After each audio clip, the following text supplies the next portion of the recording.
Radhe Radhe friends. तो आज के दिन की शुरुआत हुई ब्रश करने के साथ, क्योंकि झाड़ू पोछा तो मैं कर चुकी थी। इसका ब्लॉग मैंने आपके साथ शेयर नहीं किया था, क्योंकि रोज रोज एक ब्लॉग देख के आप भी बोर हो जाते हो। उसके अब नहाने के लिए जाएंगे, क्योंकि जल्दी जल्दी काम करने हैं सारे। बेटे का हो गया है स्कूल स्टार्ट। आ गई है गर्मी है तो फेस जो है ऑयली ऑयली रहता है। अगर मॉइस्चराइजर लगाओ तो ये मैंने क्रीम जो इस्तेमाल कर रही हूँ ये है मामा अर्थ की बीटरूट क्रीम। इससे फेस पिंक पिंक भी लगता है और अच्छा भी लगता है। ज्यादा ऑयलिंग भी नहीं होती है और मॉइस्चराइज भी रहती है, ड्राई भी नहीं होती है। अब कर लेंगे नॉर्मल रूटीन का मेकअप, बिंदी लिपस्टिक सिंदूर। उसके बाद जाएंगे सीधा किचन में। पहले कारा जी को उठाऊंगी। सुबह सुबह पूजा तो मैं जल्दी कर नहीं पाऊंगी, क्योंकि बेटे की वैन जो है 6:50 पे आ जाती है। पहले बेटे को अच्छे से भेजूंगी 7 बजे तक। उसके बाद और काम करूंगी। मंदिर भी बाद में जाऊंगी। पहले जो है कान्हा जी को उठा के बैठा देती हूँ, उनको चाय का भोग लगा दूंगी या दूध का। उसके बाद उन्हें नहलाना धुलाना करूंगी थोड़ी देर में।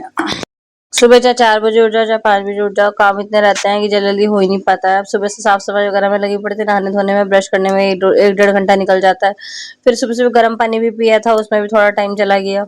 क्योंकि गर्म पानी हो चाहे ठंडा पानी हो, हमें सिप सिप करके ही पीना चाहिए। रात को दही जमा के रखा था किचन में, वो रख देते हैं फ्रिज में। देखिए कितना बढ़िया दही जमा है अच्छे से। क्योंकि अब आ गई है गर्मी और कान्हा जी को भोग भी दही का लगता है, और दिन में खाना भी खाते हैं इसके पापा छाछ वगैरह के साथ। अब मैं बनाऊंगी सोयाबीन आलू की सब्जी, क्योंकि सबसे अच्छा प्रोटीन का सोर्स है सोयाबीन। इस चक्कर में मेरा जीरा भी जल गया इतनी देर में। मैं टमाटर लेने गई बाहर से धो के। अब मैंने डाल दी है सोयाबीन की बड़ी। जीरा डाल दिया था पहले ही, जीरा हींग। अब सोयाबीन की बड़ी को अच्छे से फ्राई कर लेंगे इन्हें, जब तक थोड़ी करारी करारी सी ना हो जाए। आप लोग निकाल के अलग से रख सकते हैं इनको। मैं तो ऑयल कम यूज करती हूँ सब्जी में, इसलिए मैं इसी में टमाटर डाल दूंगी। आप पहले सोयाबीन की बड़ी को बाहर निकाल लीजिएगा, फिर टमाटर डालिएगा। उसके बाद इसमें डाल दूंगी नमक, ताकि टमाटर हमारे अच्छे से गल जाए। क्योंकि मैं सुबह सुबह मिक्सी नहीं चलाना चाहती, बेटी रही थी सो मेरी। अगर मैं मिक्सी चलाती तो उसकी आवाज से उठ जाती।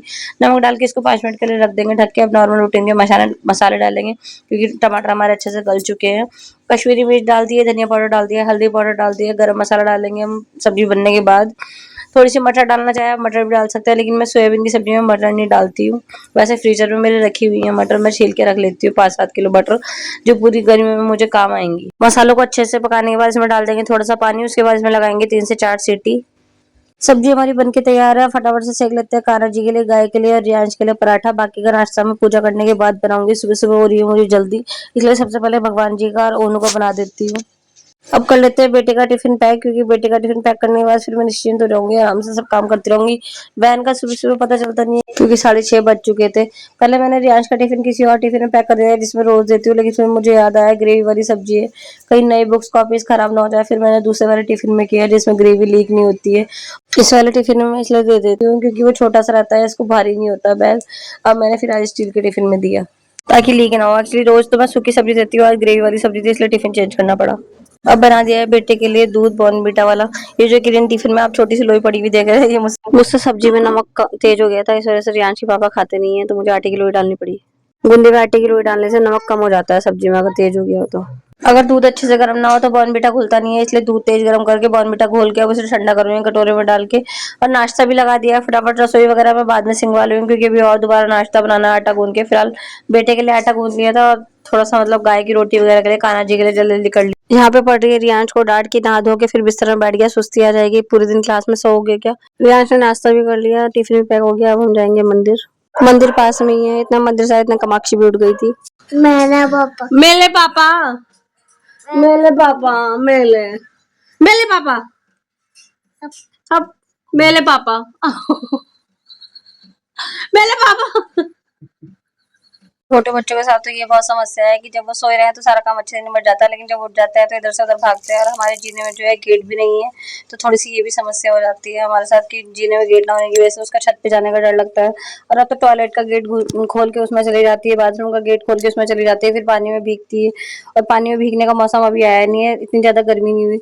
इतने में जल चढ़ा के सूर्यदेव को, इतने जो है रियांश की वैन भी आ गई थी। रियांश को फटाफट से वैन में बिठाया, और अब बस अब नाश्ते की तैयारी करूंगी अपने रियांश के पापा के। फटाफट से आटा छान लेते हैं। मैं आटे में थोड़ा सा जो है जौ का या दूसरा आटा बाजरे वगैरह का मैंने ला के रख रखा है, वो मिला लेती हूँ।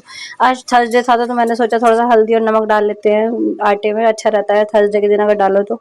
लेडीज के काम तो कभी जल्दी है खत्म होते नहीं है। बच्चों को भेजा था, वो अपने नाश्ते की तैयारी फटाफट चाय बनने के लिए रख दी है। फटाफट नाश्ता बना के थोड़ी देर अगर 1 घंटा रेस्ट करने के मिल गया तो ठीक है, नहीं तो बच्चे तो आजकल रेस्ट करने नहीं देते हैं। चाय बना ली है, आटा गूंदने के बाद अब पराठे सेक दूंगी रियांश के पापा को। कान्हा जी के लिए चीनी का पराठा बना दिया है, क्योंकि सब्जी मेरा आज कान्हा जी को देने का मन नहीं था, पता नहीं अंदर से मन हुआ कि आज कान्हा जी के लिए चीनी का पराठा बना देती हूँ।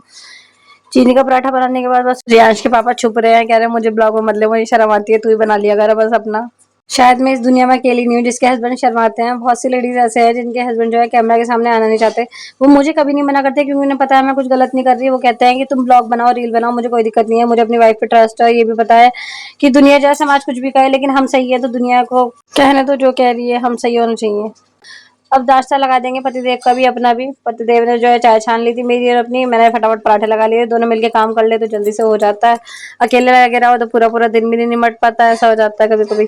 हम जो है शिव जी पे दूध चढ़ाते हैं सुबह सुबह, तो इसलिए मॉर्निंग का ही दूध लगा रखा है। देखिए अभी तक दूध भी उबलने लग पाई हूँ मैं। सुबह 6:30 बजे 7 बजे दूध आ गया था। अब रखूंगी दूध उबलने के लिए। एक साइड सिम गैस पे दूध रखा रहेगा और उधर से हम नाश्ता कर लेंगे दोनों, तो दोनों काम साथ में निपट जाएंगे। फिर उसके ये वाली डोलची जो है इसलिए ली थी दूध की ताकि टाइट रहे। बाइक पे दूध लाना पड़ता है ताकि बिखरे ना। और देखिए मैं खोली गई थी, जितना ढक्कन टाइट हो रहा था सारे छींटे मेरे मुंह पे आके गिरे दूध के।